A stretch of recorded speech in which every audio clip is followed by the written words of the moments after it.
What's going on, guys? Kosty with PickDawgz here with Eric for episode number 30 of Tales from the Ticket. What are you, a ninja today? This until I grow my beard back. Maybe I should just, leave it like this. This is what the cycle when I'm on the road cycling. Well, you're not on the road cycling. We're indoors, and at the end of the day, bro, it's ridiculous. Come on. Go ahead. I'm listening. You look like a Unabomber. Come on, man.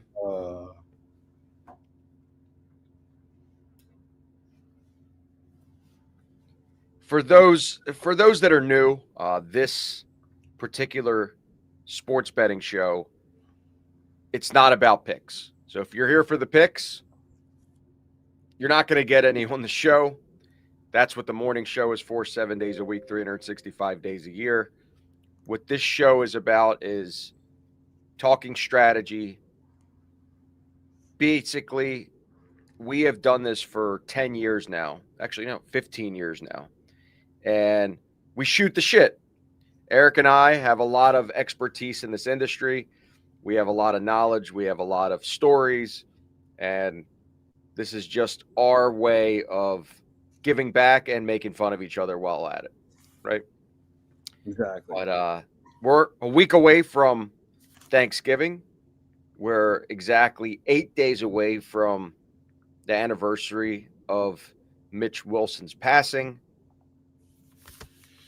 You know, I remember it vividly because this year it's the day after Thanksgiving would be his anniversary. But last year it was on Thanksgiving.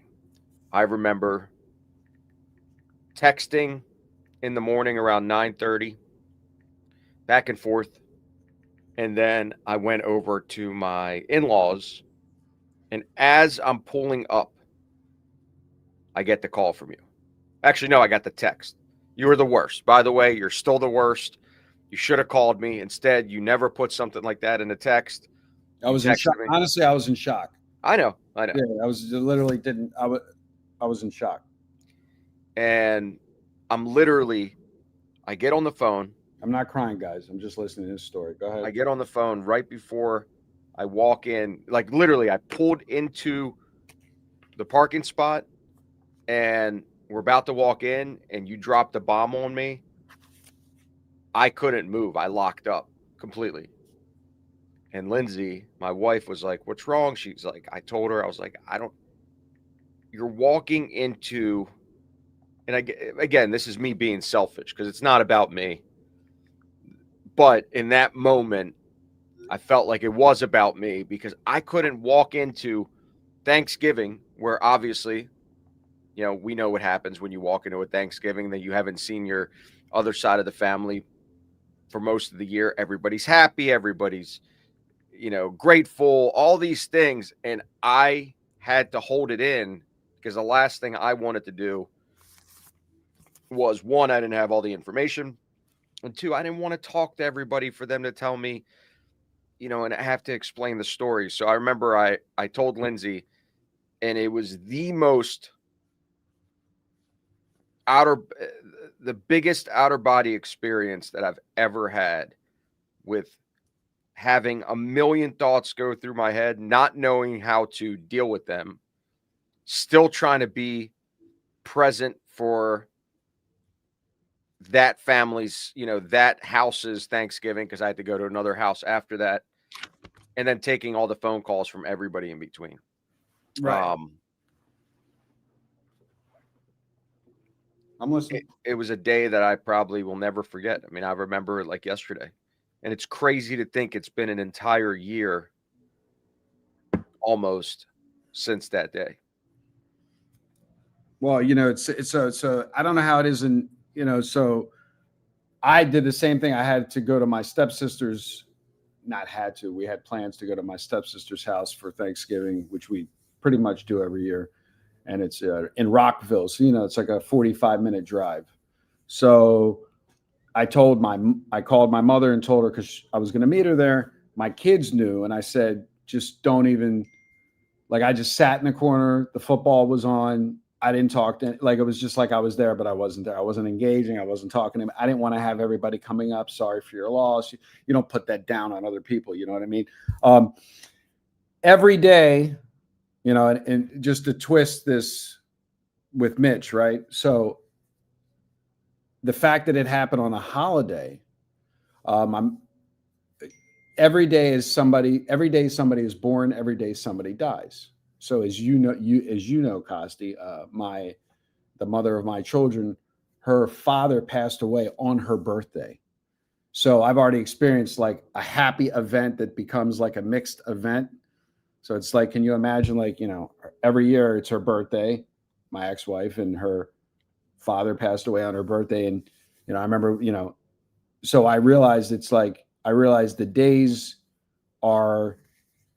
it's two sides of the same coin. It doesn't, you know, like so, you know, you're at somebody's Thanksgiving dinner and you don't want to rain on their parade because it's their time to be happy and thankful and, you know, and all that good stuff. For me, it's kind of like why I've always like not really, you know, you always call me the what do you call me? What do you call me? Like with Christmas and the holidays, you always, the Grinch. The Grinch. It's like, I don't get, you know, it's like, because to me, it's like every day it could be somebody's good day, it's kind of, if you compare it to sports betting, it's like when you watch the Bad Beat segment on ESPN, it's only the Bad Beat segment for the guy that lost, right? We always say this. It's the good beat segment for the guy that actually had the other side. So yeah, I remember that. What I remember more about that morning than anything was the fact that we have a group text and he's texting you, fuck you, Kosty, you know, and, you know, every morning, no matter what, because he was superstitious, fuck you, Kosty. You got your fuck you, Kosty.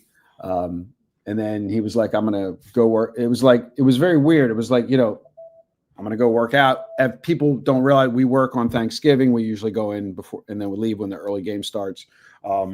So, you know,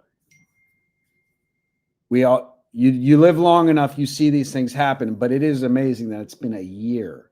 And it goes to show you, like I was talking to Carrie yesterday, which is, you know, she doesn't, it's, you know, you have that up and down roller coaster of emotions for an entire year because, you know, you have good days and then you think of him and you say he'd be rocking and rolling when we're 10-0, and then you have bad days and you figure how would he be acting, and things just in terms of like video production. He was a magician and a natural actor in front of he built up his audience, not because he was picking winners. He built up his audience because of his magnetism and his delivery, and to be able to connect through a medium like this, which is, as you know, Kosty, it's very hard to do. Like, people don't understand when they go to PickDawgz.com and they watch all these cappers doing videos. They don't see the backside of it, how mundane it is, and how many hours. It's kind of like when you go to the movie theater and you watch a 2-hour movie and you're like, everything's smooth. You don't realize what went into making that movie. Like, you know, I don't want to get into specific cappers, but there's some shows that there's some videos that people watch that take the capper 2, 3, 4 hours with editing to actually produce. And you're logging in and you're watching a video for 10 minutes and you're like, this is cool. You know what I mean? Like, nobody knows. I mean, Mitch helped you. We went down to his house. We stayed with him. I mean, man, I wouldn't say you were the most comfortable in front of the camera when you first met Mitch, right? Because for years you weren't really in that spot. I was doing that. You weren't. Yeah, I've always been behind the scenes a lot more than you have. It takes a certain type of person, and some people are naturals. Some people like me were able to learn a lot from him. You know, he was like, just be yourself and be able to connect with the audience in a special way. I believe, like, when I talk to my friends, you know, I joke around a lot. I make a joke out of most things. And in this space, you know, making a joke out of a bad situation or making a joke out of a good situation, and then just knocking on people, and it's grown. And I've we have such a big community here, not even with the people that watch us, with all of us as a whole that all work remotely. Me and you are in the same location, but everybody else is sprinkled all over the country and in Canada, and we're able to have this community that he built. It was the dog of the day. It was the different shows that he offered, the 7 picks in 5 minutes, the halftime show. I mean, I always said to him when we were doing the halftime show that he was the funniest person I have ever met. I mean, he would literally have these lines, these Mitchisms, these the way that he was able to knock on somebody and had such a strong stance with his opinion. There was just nothing like it. I was like, you should be on TV. That's how entertaining you are while we're doing the halftime show in the NFL, and we're watching the games in the second half, and we're live on stream. And I mean, and I did this with him every single day, and still he just made me laugh over and over and over. And it's a big part that's missing, but it's also really incredible to see this entire community and what we've done in the last year by keeping it going, right? There's no other place I would rather be than talk about sports. We've been living it without really being on YouTube for the last, I've been doing it for 15 years. You've been doing it for 30 plus years. So for you to have the ability to, drop knowledge on how to be a successful sports trader, that's really the reality. We are in this business to treat sports betting as a long-term business. And I say this a lot, but the reality is it's hard. It's hard to do it day in and day out. It's hard to stay consistent for the client. It's hard to have discipline for the client. It's hard to understand when you're having a losing streak what to do and not deviate from it. We've lived it. So we've seen this roller coaster. It's hard to get this bet in. Every time you hit submit, they change the line. Go ahead. What were you saying? What are you betting, NHL? Dubai Basketball Club against Panathinaikos in the Euro League at 2:15 Eastern Standard Time. It is now 1:11. Just got an alert from a major betting group. Obviously not releasing it on any of the Telegram channels. Most people finally got it in. Most people can't get this stuff. I mean, I knew you were. Didn't you check the lines on Dubai Basketball Club against Panathinaikos? We got Olympia Milano versus Hapoel Tel Aviv. We got Zalgiris versus Real Madrid BC. 2:15, 2:30, and 2:45. Aren't you a big EuroLeague basketball fan? I'm not. No, not something that I've ever watched. Nor am I. I just get it right here on Telegram, and when I get the gram, I just fire. But go ahead. So Big Dre asked a question. Did Mitch teach you something new in the sports betting? And if so, what was it? So for me personally, no. I would say it's so what he taught me was I have my own Telegram. Not Telegram. I have my own YouTube channel that I did my own thing and talked about sports and picks since 2015 and built it up to like 2,000 subscribers. And what he taught me was, why he basically taught me, not sports related, just how he was able to develop such a large audience. At the time that I met him, he had 120,000 subscribers on his YouTube channel, and now we're at 263,000 subscribers. I basically stopped using my YouTube channel because there was no point.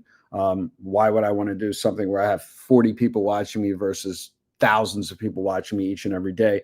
So I had always done TV and radio since 18. Like I did my first sports handicapping cable television show when I was 18. But I never was didn't really get into the social media because the people that I was working with and still work with were significantly older, just not their game. He was able to, he was 59 years old when he passed. He was like a 20-year-old with technology. So he taught, we went down to his house, saw his whole recording setup. A lot of what you're looking at with Kosty's background is all from, Mitch's tutelage, put the lighting here, do the lighting there. Oh yeah, well, it's funny you say that, because look, so I have a boom camera, I have the boom, I have the Shure mic, SMDB7, all because I said, Mitch, I want to exactly. I didn't want to come on because I've never had a professional recording studio. The way that I live my life, you could call it a little OCD, but I like things in order. I like things well put together. I don't like to have a mess. Basically the opposite of Eric, right? So he said, here, this is a really good mic. This is a really good camera. This is how you want your backdrop. I mean, it's, as you could see, this was, Carrie had given me this jersey after Mitch passed. This is a Ray Lewis Miami Hurricanes jersey. I had it framed, and at the bottom it says, in loving memory of Mitch Wilson. She also gave me this garden flag from the Masters. I don't know if you guys can see it back there. I also got Daffy Duck from her. And obviously, Kelly, who's on the show, she sent us a lot of the bobbleheads. PickDawgz bobblehead. But then on top of it, Mitch and I shared the same interest because he was a huge Miami Hurricanes fan. I have 2 signed helmets from Ed Reed and Ray Lewis.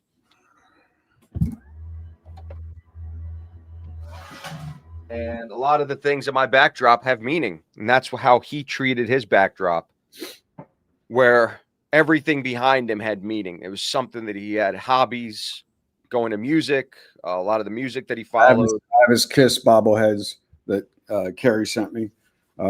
So Dre, to answer your question, it's not that he taught me anything about sports betting, because just to give you guys some lineage, Eric and I were very well respected in the sports betting community from the syndicate side for many years.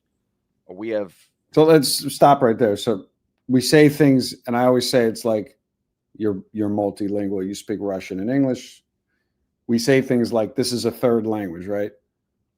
So it's not what he taught. We understood what he did. The reason why he actually brought us onto his platform, because let's go back to the beginning, right? How many emails does he get a day of, I'm a great handicapper, can I be on your channel? I'm a great handicapper, can I be on your channel? Like literally 100 a day, right? When he was alive. Since then, like I get them all the time. Like, Eric, I love your videos, but I'm like 80%, and again, I'm not making fun of these guys. It's just everybody has this idolized, they're going to open up, they're going to be handicapping games, and then they're going to call PickDawgz, and they're going to throw them on the site, and then they're going to just automatic. So just to give you an example, there's 4 people on the site that all emanate from us, right? Jeremy Kahn is from us. Ashley's from us. I'm from us. You're from us. So those we've been doing this for so long that once he looked at our body of work, our contacts, our connections as professional syndicate bettors, people that do not handicap games, people that actually, when you see a line move on a screen, it's because we're moving the line. When I say we, I don't mean Kosty and Eric. The groups we deal with, we've had Micah Smith on here before. We've had David Miller on here before. You can Google, you can do your research. So because we're not handicappers, we're not Jay Briggs, we're not Ruffalo, we're not Kahn, we're not Romanelli, we're not Bittler, we're not any of these amazing talented guys, Dave Racy. You could see the leaderboard. We're not Jay Yang. We're not any of those guys. We're aggregators of information. He was like, oh, I can bring something to this community that is completely separate. And yes, we have access to talented handicappers, which is how Ashley got on the site. and how Jeremy got on the site. But just to interrupt, like when we say syndicate bettors, we just assume, Kosty, that everybody knows what we're talking about. You know what I mean? Well, that's the thing. What does syndicate betting mean? That means it's a syndicate is a group. That means we're not just dealing from we're brokering and middlemaning the like when I'm getting this EuroLeague basketball game, and I'm dealing with a group in Italy, and I'm on that feed that maybe 4 people in the world are on, and I'm one of them. I'm getting access to information that nobody would have access to. Whether the game wins, whether the game loses, meaningless, doesn't matter. I have access to games that nobody has access to. Well, and also a lot of people, but I'm not picking them. What a lot of people don't know is just like Mitch would get pitched by handicappers all the time. Every day. We get pitched by betting syndicates all the time. Every day. Hey, I have a product. Here's my, here's my sheet. Here's what I've done over X amount of time.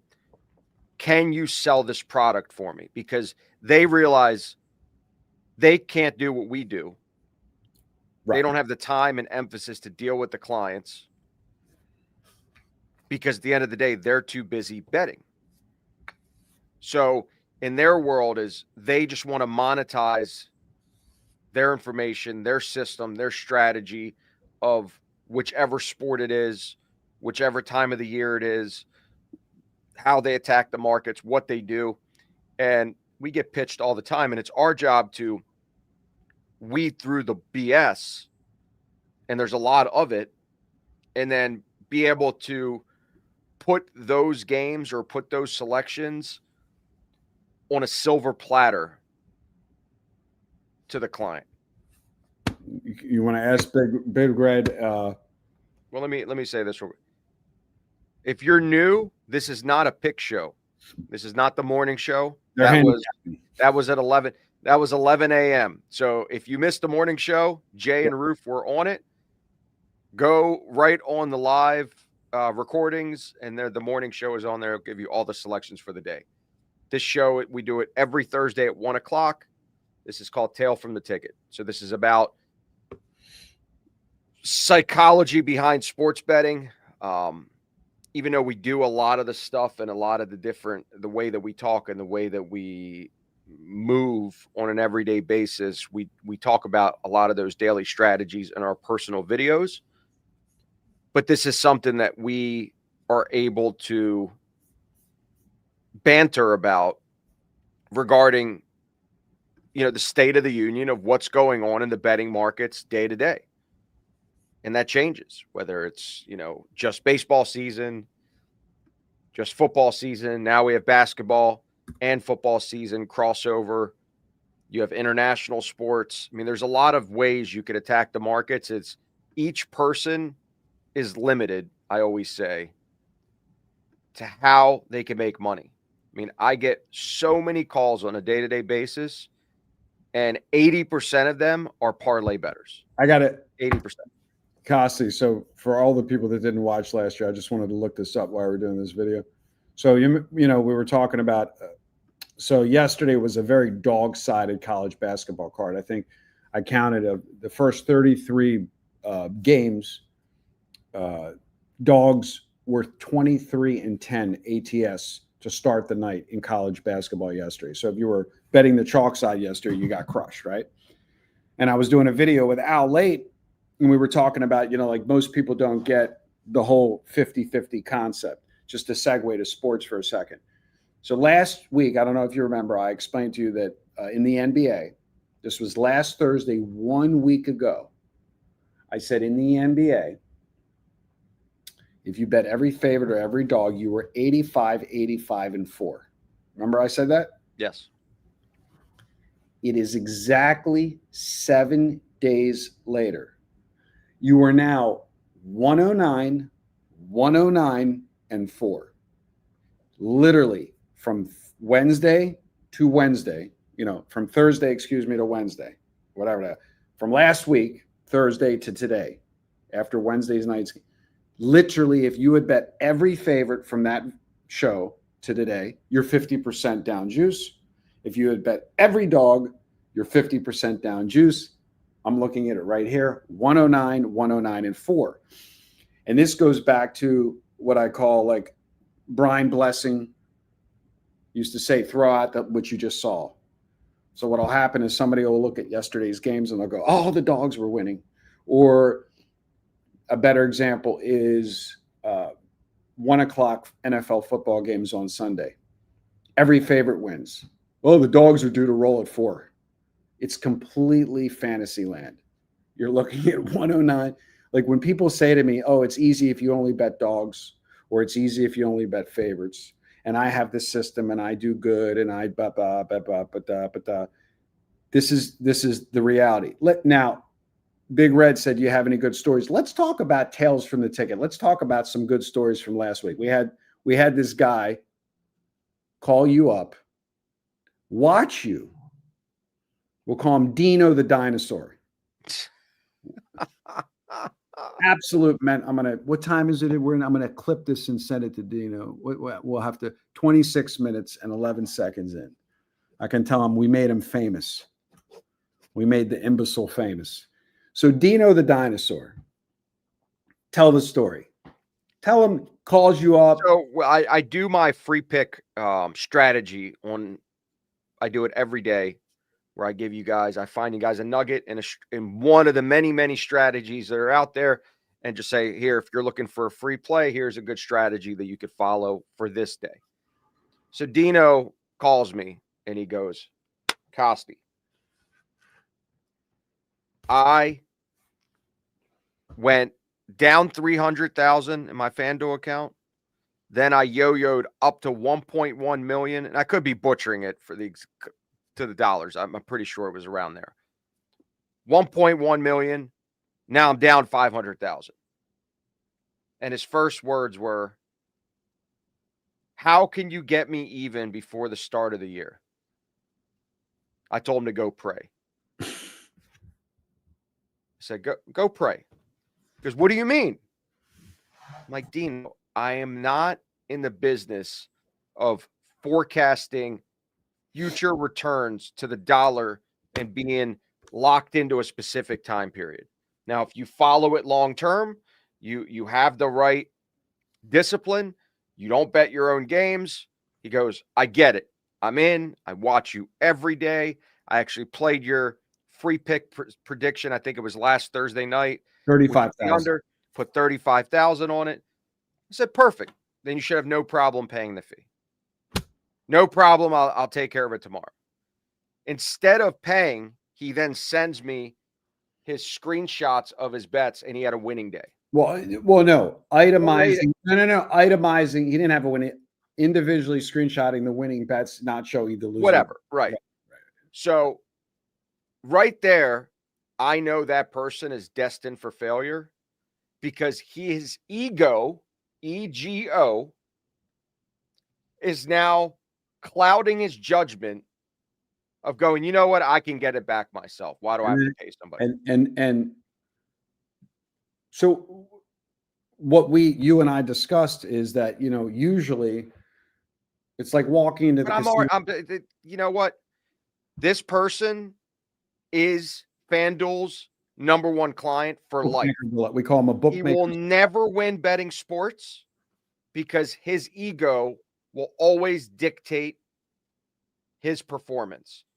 He goes up, he goes down, because like you said to him, when he wins, he's just borrowing money for the next bet. Yeah, there's no win. You're not winning. He's never pulling the money out. He's never treating it like a business, because a person that is very successful on their right hand of being sharp, has a business, a very successful business, and on the right hand is a complete moron when it comes to betting sports. And I'm not saying that's everybody, but what happens is the ego, the EGO, conflicts. Everybody. Really wealthy individuals can't stomach the fact that they can't win betting sports with their own opinion.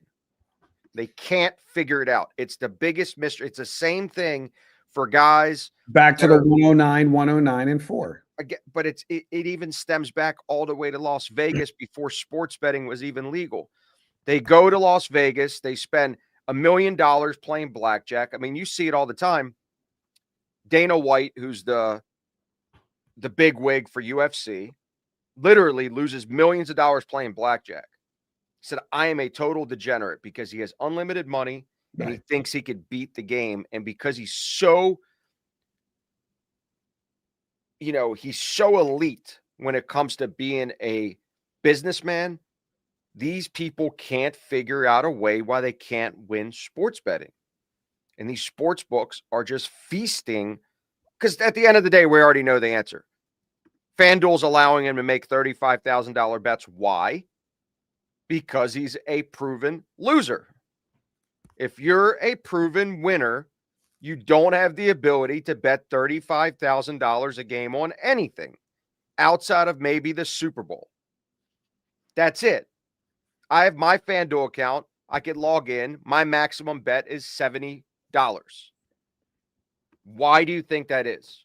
And they picked you up at the airport, I think, with what is it? Well, no, that was MGM. That wasn't FanDuel. But my point is, if you make large bets like that at a single sports book where you could put $80,000 or $100,000 on a parlay, you are a net loser. But at the end of the day, we can't help everybody. Nobody, unless they're willing to be coachable. Just like, for example, my golf game. I am wearing my golf gear. I played 18 holes this morning. I want to commit suicide right now. I did not play well. It was an absolute disaster. I had the yips for those that play golf. And what do I do when I struggle? I go to a coach. I buy a lesson pack. I restructure my entire swing because I know I can't do it alone. And then I have to keep practicing. I have to keep training. People that are experts, you go to them for expertise. I'm not going to ever be a scratch golfer on my own. I need the knowledge from people that are experts. And unfortunately, when it comes to sports betting, everybody thinks they're an expert. It's like everybody thinks they're an expert. That's my rant. Well, so that was a good story. Obviously, needless to say, he didn't become a client. And my last exchange, my last exchange to him, let me find Dino. I put him in my phone. The dinosaur.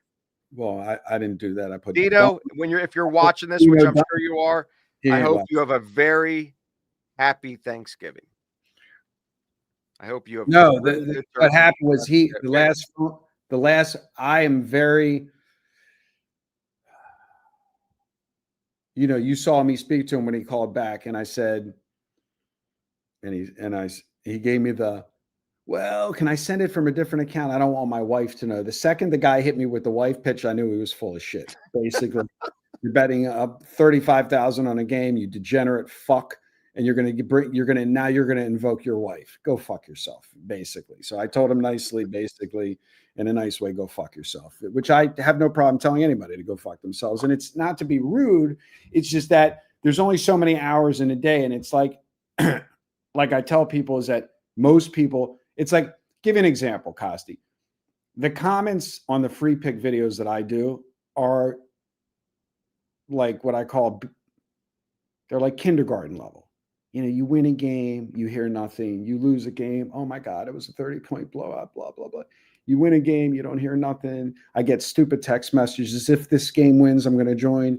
Then I hear nothing from it. And like anytime I have communication with somebody, I try to limit it to telling them the hard, cold truth of what they don't want to hear first. Like you saw me I got a great text from a guy the other day, Dakota, right? The guy said, I really enjoy watching your videos. I want to learn how to win big. Call the guy up. He's giving me a monologue.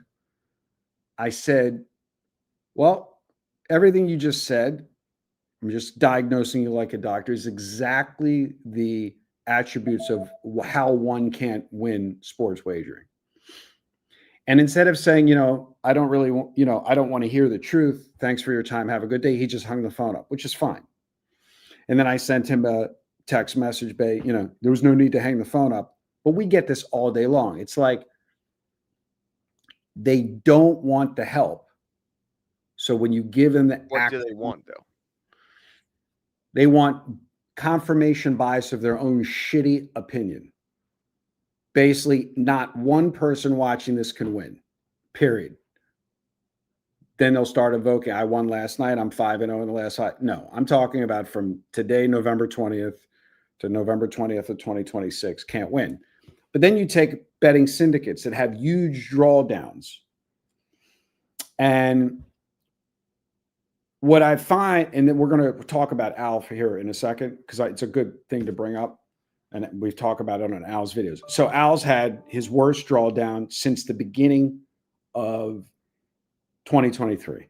Since we hooked up with him and started offering his information on a rating basis, he's had his worst drawdown. I mean, just a bad drawdown. But I'm looking at crypto. Remember last week we were talking about crypto? Crypto was from 120 to 100. Now crypto's at 87. What I notice is this concept, there's an illusion when it comes to sports wagering that the same things that are normal in traditional investing and trading happen to be not normal in sports. So what winds up happening is that you have all these clients, they're so caught into the short term. A guy like Dino, right? Dino was inquiring and I was showing him long-term records, like 1,000-game record, showing him the winning weeks, the losing weeks. And he goes, well, how much can I make this week? And I said, Dino, you could lose 4 weeks in a row. You could lose 5 weeks in a row. You could lose 10 weeks in a row. But in the end of the day, if you're running a marathon, so this is where I've always tried to balance and be delicate with gamblers. But it's like at this point, at the 40 years, you said 30 years. It's actually next September will be my 40th year doing this. 40 years. You're 40. How old? I'll be 43 by next September. You were 3 when I started doing this.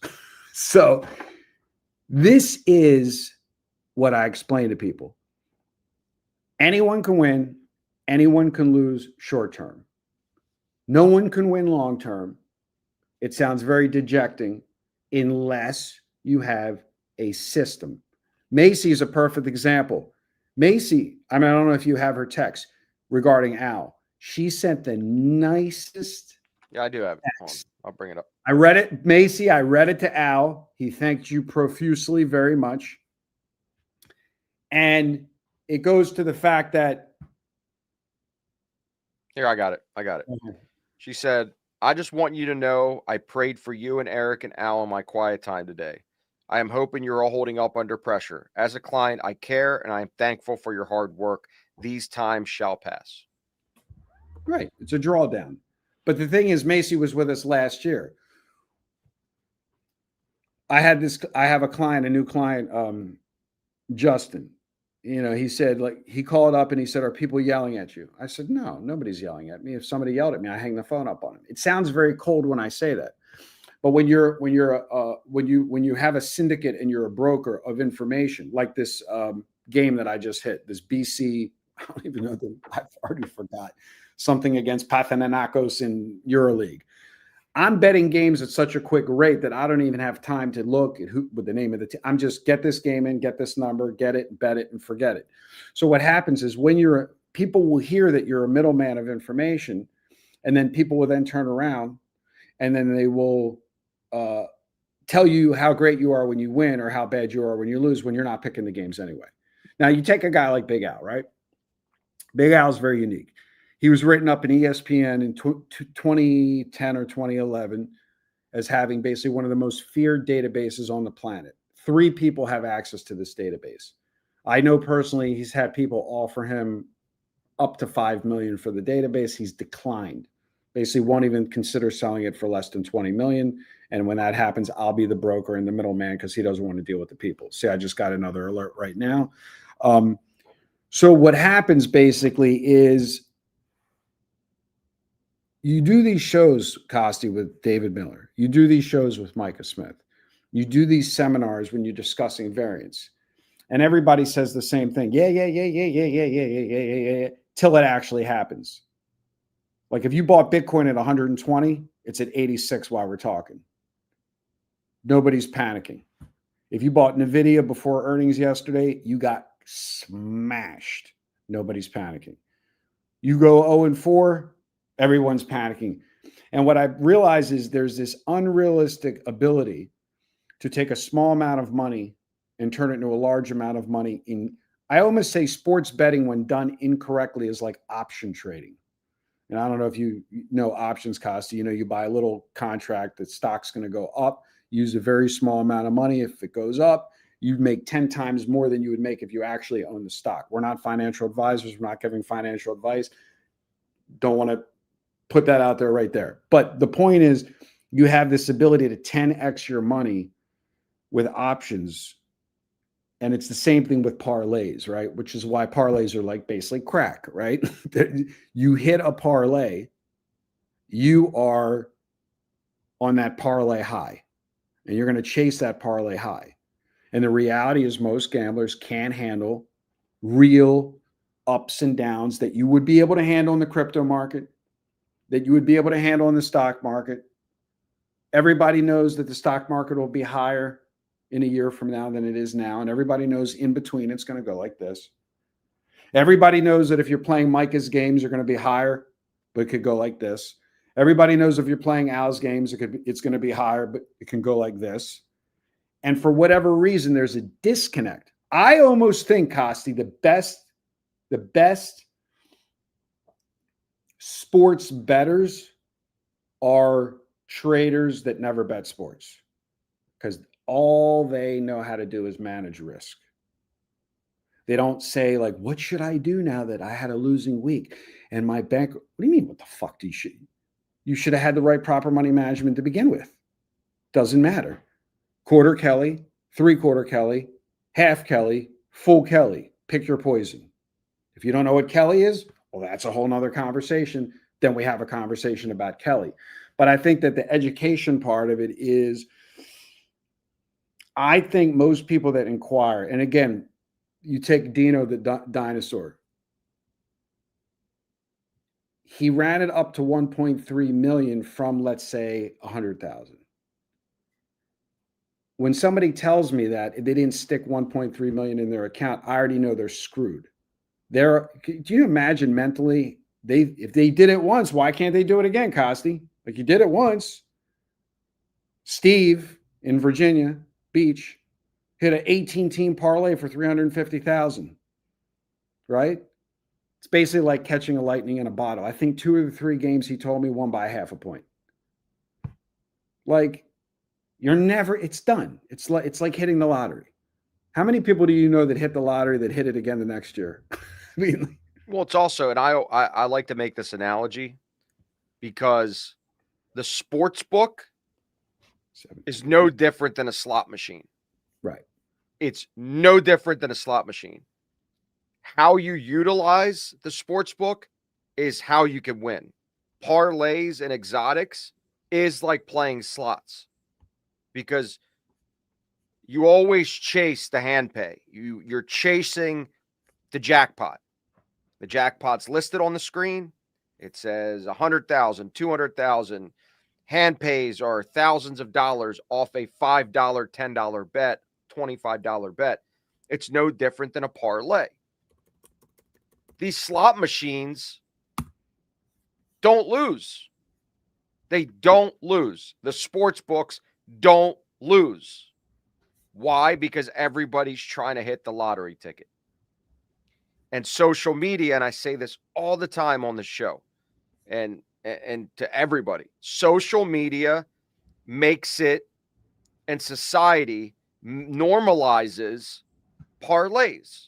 They normalize, and in this society in 2025, parlays are a huge component of the entire demographic of the sports betting landscape.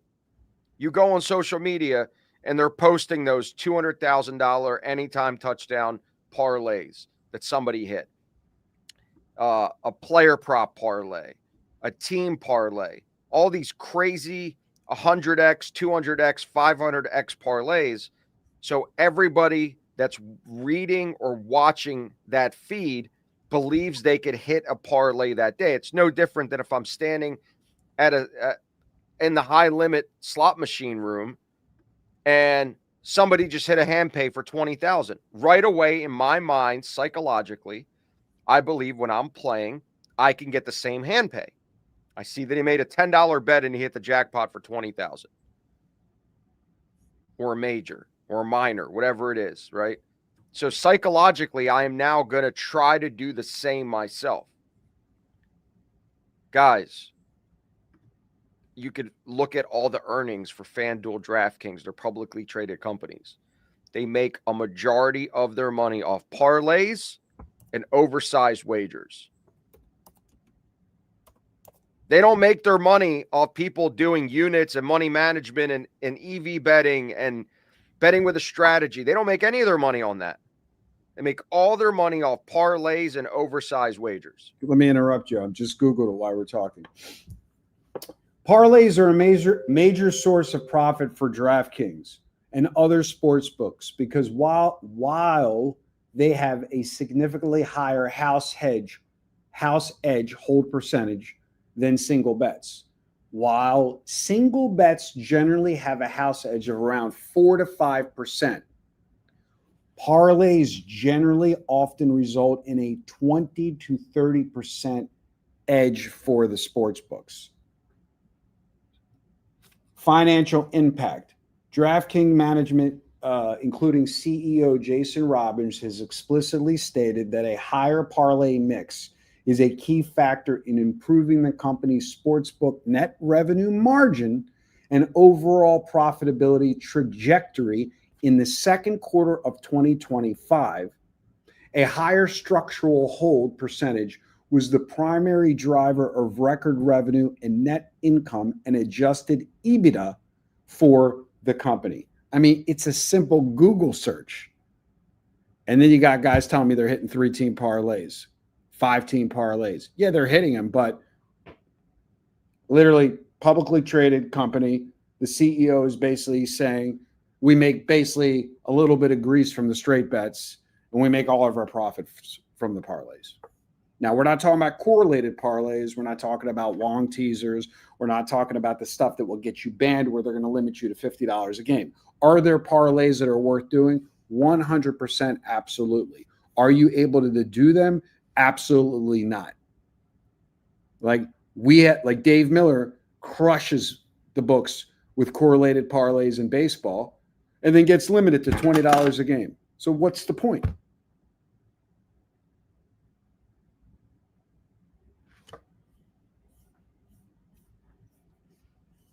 Like here, Dre said, is it beneficial? No, it's not beneficial to never make a fucking parlay again as long as you breathe oxygen. How about that? There you go. You add links to the parlay, you're not getting positive odds. Just talk. Let's get it. I'm sure Brad is going to watch this and I'm going to see a short on this. Let's get this out of the gate. Let's just put this to bed once and for all. I will once in a while go to my local convenience store and buy, when it's $1 billion, the Mega Millions. I have zero intention of winning. It's the old adage, if you don't play, you can't win. I buy my dollar ticket. If I'm going to win $1 million, $100 million, $500 million, it's going to be with one ticket. While the guy in front of me is spending $1,000 on the same thing because he thinks that the more tickets he has, when the odds are like 1 trillion to 1, that his 1,000 tickets are going to give him an edge over my one ticket. I know going into it, I'm not going to win more than likely statistically. I'm okay with putting down my $1, $2 for the Mega Millions and the Galgadrillions and the multi-state lottery. That's it. The people that are talking about parlays, and I don't mean to be disrespectful, you should not be betting. Why? What you're saying is, I can't afford to make straight bets. I'm underfunded. That's what you're saying. Or you're saying, I just like the dopamine and the high of the supply of the big hit. If you listen to Eric Pathy, my rule of thumb is this. Don't make a bet for $100 unless you have $5,000 or $10,000 in your account. If you are not properly funded, you are, for the lack of a better word, fucked. That's it. That's it. You can't trade $1,000 stock with $200 in your trading account. But you can open up a trading account with $200 and buy options on that stock. More than likely losing the $200, or if you get lucky, winning the parlay, making a lot of money on that options. This is all about what nobody wants to talk about. When people talk about parlays, what they're basically saying is, I don't have enough money to bet correctly. That's the dirty thing that nobody wants to talk about. Put real money in your goddamn account. 5,000, 10,000. Otherwise, shut the computer and never make another bet again. If you're going to go to bed upset that you lost, you're betting wrong. If you're going to go to sleep in a real great mood that you won, you're betting wrong. Kosty, I'm 1-8 in the NHL this week. 1-8. I did a video yesterday. You know how many people contacted me in that Telegram channel thanking me for that video? 1-8 because I only bet dogs in baseball. Damn. Thank you, Eric. Well, we have the same name, so I'm glad I could help. And if you got it, if it's ERIK, we love you too. That's great. That's awesome. See, that makes me feel good. Like my rant was worth something. And again, I'm not trying to be disrespectful, but let's talk about the video I did yesterday, Kosty. Guy texts me, goes, man, I don't understand. You're 0-7 in hockey this week because I only played dogs or -1.5 plus money. Now, I was 40% basically in baseball, and I made 28 units for the season. So then I explained people were what happens is because of the sharp groups that I deal with in hockey, Kosty, is that when I'm laying 1.5, more times than not, they win by 1 when they lose, but they bet. A lot of these trading strategies, when you're syndicate betting, it's not based upon winning and losing. It's based upon the odds that you're betting. And the problem is with the reason why the parlay stuff is so addictive, it's about being right. It's not about actually having a system. What must one do to win a parlay? Win every game. So it feeds your ego and the dopamine centers in your brain. Being right, I'm right, look, I was right. I mean, even the guy Dino, right? All respect, even if he's watching this. We do this in good fun.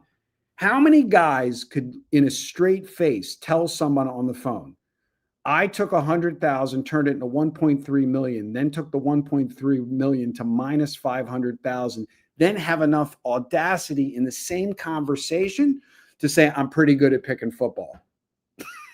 It's like, you can't make this stuff up.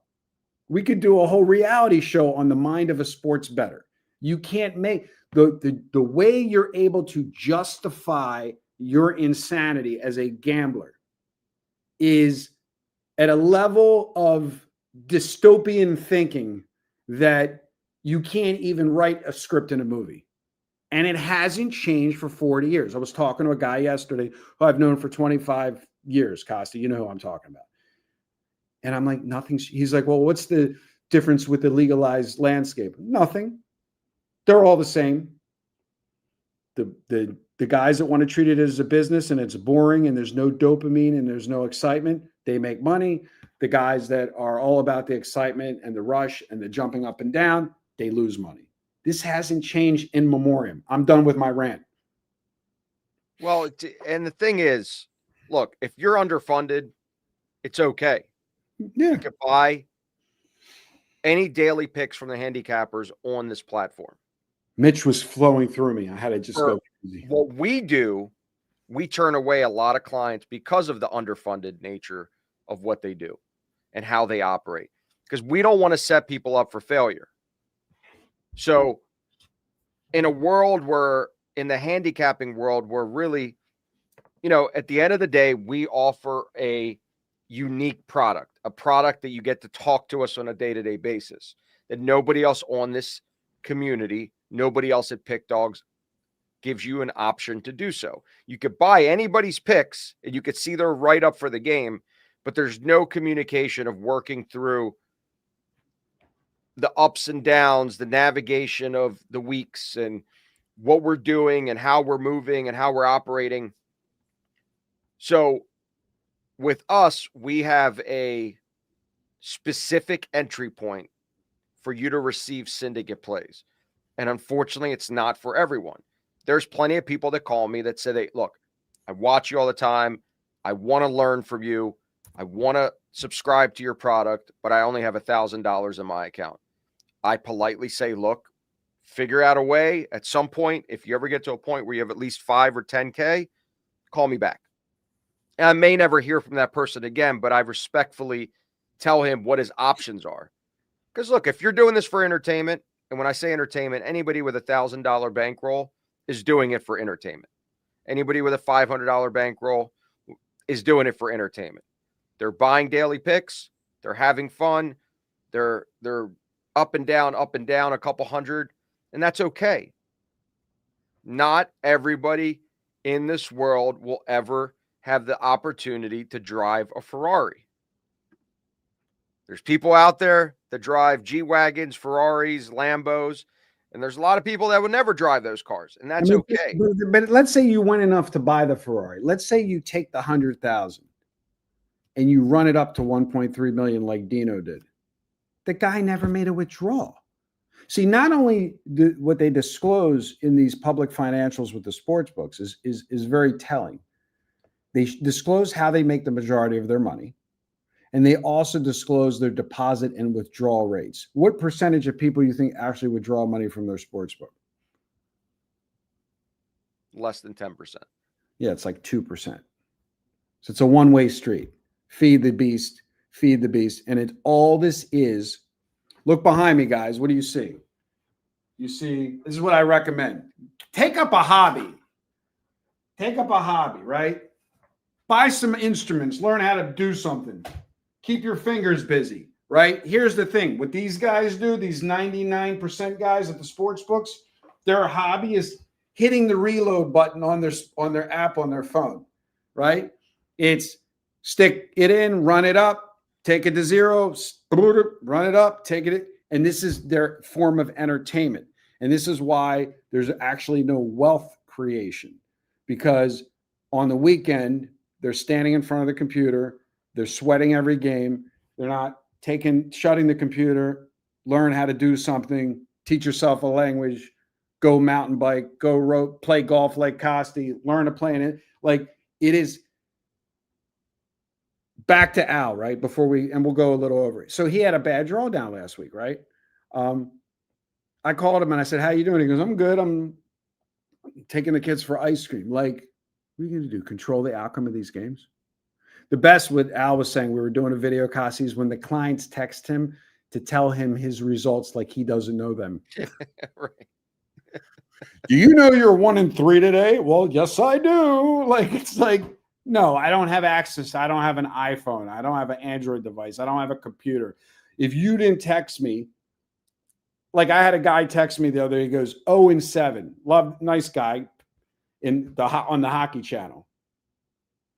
I didn't respond. My response was going to be, thanks. I didn't have access to the scores. I didn't know. You know what I mean? It's like, man, they're just firing away today. Anyway, go ahead. Let's talk real quick about the Baltimore Ravens. So laying 13.5. Do you think it's going to hit 14? A couple big betting groups that I know have already placed significant wagers on the Ravens. And again, for you guys watching this, I'm just discussing syndicate betting. We got a group that bet, couple million. So listen, I'm going to tell you right now, the syndicate group bet, I was telling Al last night, about $5 million on the Ravens at 13.5. The line never moved. Then they bet another $5 million on the Jaguars minus 2.5, and the line went right to 3. So it goes to show you how sometimes the money will move the number. Sometimes the money won't move the number. The Jaguars, it moved immediately. You can still get the Ravens at 13.5. Go ahead. Just from a analyst standpoint, this has nothing to do with syndicate betting because we already know they put money down on the game. I believe that the double-digit spread at home, they're either going to blow them out. This is not going to be a 7-point win by the Ravens. This is going to be a 30-point win by the Ravens. or they lose outright. I know you guys think I'm absolutely crazy to think that, and they're not going to, in my opinion, they're not going to lose outright, but lay the points. Usually a road team that's a double-digit dog is not as relevant as a double-digit home dog. Correct. So I'm not too worried about laying the big number. Lamar plays incredible at home. He's played a majority of his games on the road this year. Because for those that, I'm sure you guys all follow NFL like I do, but when Lamar was hurt, that's when we had a couple home games. So he's basically played a majority of his games on the road. Throw out the last game, division opponent, completely different situation. This is all long-term for the season and how you view the season.